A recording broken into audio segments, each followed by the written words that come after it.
السلام علیکم ورحمۃ اللہ وبرکاتہ۔ معزز ویورز، اب ہم انشاءاللہ العزیز صلح حدیبیہ کے بعد کی فوجی سرگرمیوں پر کچھ طائرانہ نظر کرتے ہیں۔ اس میں ایک غزوہ کا بیان کرتے ہیں، غزوہ غابہ یا غزوہ ذی قارد۔ یہ غزوہ در حقیقت بنو فزارہ کی ایک ٹکڑی کے خلاف، جس نے رسول اللہ صلی اللہ علیہ وسلم کے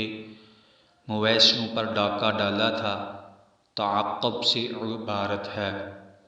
حدیبیہ کے بعد اور خیبر سے پہلے یہ پہلا اور واحد غزوہ ہے جو رسول اللہ صلی اللہ علیہ وسلم کو پیش آیا۔ امام بخاری نے اس کا باب منعقد کرتے ہوئے بتایا ہے کہ یہ خیبر سے صرف 3 روز پہلے پیش آیا تھا، اور یہی بات ہے کہ اس غزوے کے خصوصی کارپرداز حضرت سلمہ بن اکوع رضی اللہ تعالی عنہ سے بھی مروی ہے۔ ان کی روایت صحیح مسلم میں دیکھی جا سکتی ہے۔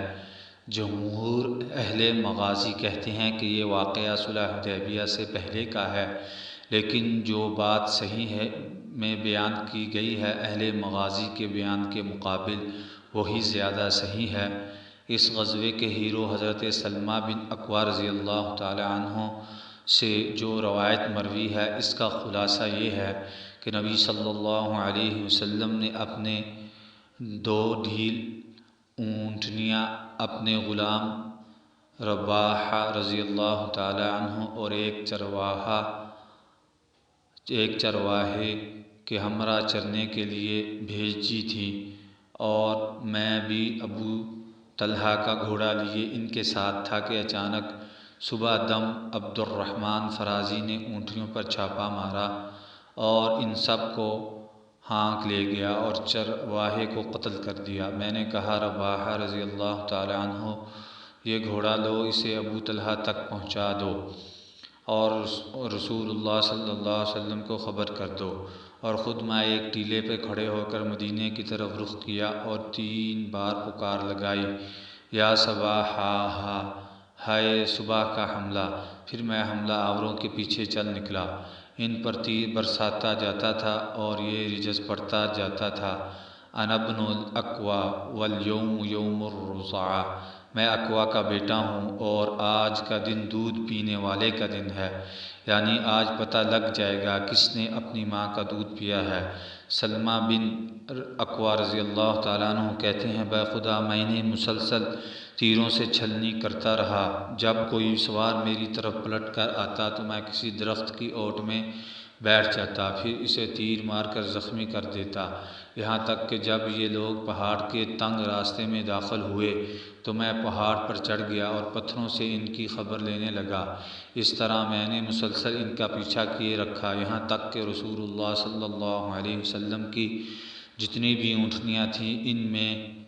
ان سب کو اپنے پیچھے چھوڑ گیا، اور ان لوگوں نے میرے لیے ان سب کو آزاد چھوڑ دیا، لیکن میں نے پھر بھی ان کا پیچھا جاری رکھا اور ان پر تیر برساتا رہا، یہاں تک کہ بوجھ کم کرنے کے لیے انہوں نے 30 سے زیادہ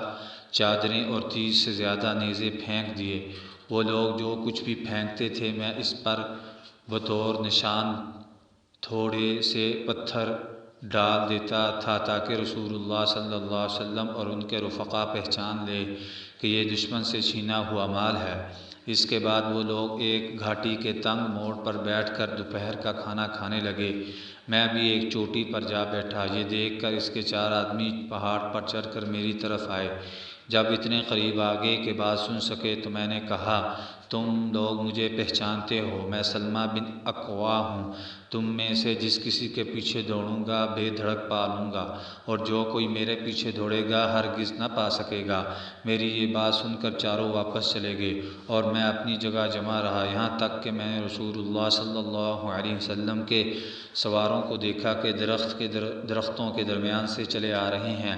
سب سے آگے اخرم رضی اللہ تعالی عنہ تھے، ان کے پیچھے ابو قتادہ رضی اللہ تعالی عنہ، اور ان کے پیچھے مقداد رضی اللہ تعالی عنہ،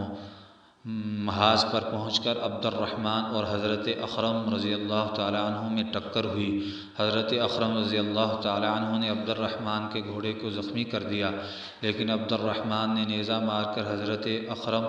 رضی اللہ تعالیٰ عنہ کو قتل کر دیا اور ان کے گھوڑے پر جا بیٹھا، مگر اتنے میں حضرت ابو قتادہ رضی اللہ تعالیٰ عنہ نے عبد الرحمن کے سر پر جا پہنچے اور اسے نیزے مار کر قتل کر دیا۔ بقیہ حملہ آور پیچھے پھر کر بھاگ گئے اور ہم نے انہیں کھدیڑنا شروع کیا۔ میں ان کے پیچھے پیدل دوڑتا تھا۔ سورج ڈوبنے سے کچھ پہلے ان لوگوں نے اپنا رخ ایک گھاٹی کی طرف موڑا جس میں ذی قرد نام کا ایک چشمہ تھا۔ یہ لوگ پیاسے تھے اور وہاں پانی پینا چاہتے تھے، لیکن میں نے انہیں چشمے سے پرے ہی رکھا اور وہ ایک قطرہ بھی نہ چکے۔ رسول اللہ صلی اللہ علیہ وسلم اور شہ سوار صحابہ دن ڈوبنے کے بعد میرے پاس پہنچے۔ میں نے عرض کیا، یا رسول اللہ صلی اللہ علیہ وسلم، یہ سب پیاسے تھے، اگر آپ مجھے 100 آدمی دے تو میں زین سمیت ان کے تمام گھوڑے چھین لوں اور ان کی گردنیں پکڑ کر حاضر خدمت کر دوں۔ آپ صلی اللہ علیہ وسلم نے فرمایا، اقوا کے بیٹے، تم قابو پا گئے ہو تو اب ذرا نرمی برتو۔ پھر آپ صلی اللہ علیہ وسلم نے فرمایا، اس وقت بنو غطفان میں ان کے مہمان نوازی کی جا رہی ہے۔ اس غزوے پر رسول اللہ صلی اللہ علیہ وسلم نے تبصرہ کرتے ہوئے فرمایا، آج ہمارے سب سے بہتر شاہ سوار ابو قتادہ اور سب سے بہتر پیادہ سلمہ ہیں، اور آپ صلی اللہ علیہ وسلم نے مجھے 2 حصے دیے، ایک پیادہ کا حصہ اور ایک شاہ سوار کا حصہ، اور مدینہ واپس ہوتے ہوئے مجھے یہ شرف بخشا کہ اپنی